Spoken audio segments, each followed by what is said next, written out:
doing the manual for teachers of A Course in Miracles. We're on the question, who are their pupils? And we're on the last paragraph of that section. It's page 6 of the manual, and it's paragraph 5. And Earl, will you start for us, please?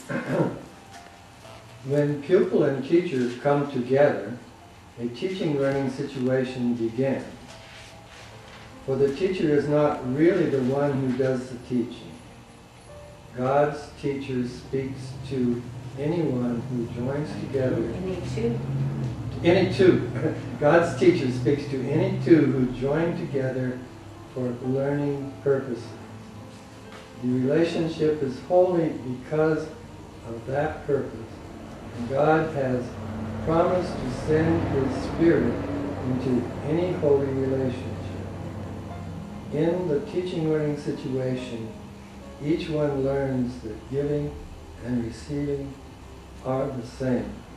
The demarcations they have drawn between their roles, their minds, their bodies, their needs, their interests, and all the differences they thought separated them from one another fade and grow dim and disappear.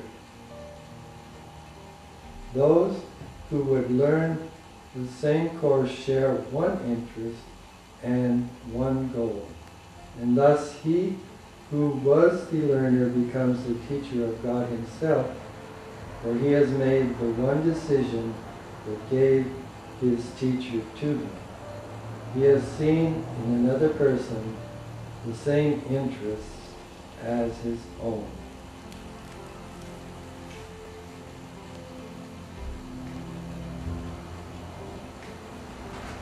It's really good description of the holy relationship here, isn't it? Mm-hmm. Yeah. Join in purpose. Seeing another person as having the same interests as his own. Together, and then the purpose is for learning purposes. Learning who we really are. The Spirit will be there if you're joining with someone else to try to teach and learn who we really are. Yes. The Spirit's called in by that purpose. And also the two joining. And you know that the aspect of two is in the Bible too, because He sent out the disciples two by two, and He said, what was the other quote? Something about if two agree, any two agree join together. Any two agree on Right. something, which would be the same thing as any two with the same purpose. You have power now. Something to do. Well, the whole course is about joining, so it makes sense. If you're going to heal a separated state of mind, where we are believing we're all separate, obviously you'd have to do something like join to get an experience that we aren't separate. You know, underneath that joining, you know, in the marriage vows, how they say what God hath joined. You know, I was just wondering if that was a joining. I don't know.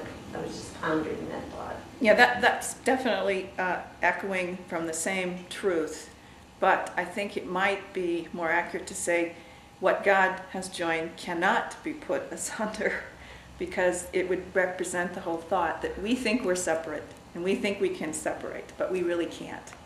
I think maybe they got a little messed up, but we don't know. Just drop the cannot.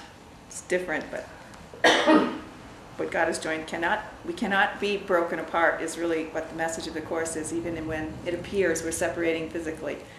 We're never really separating, because God joined us in the oneness, right?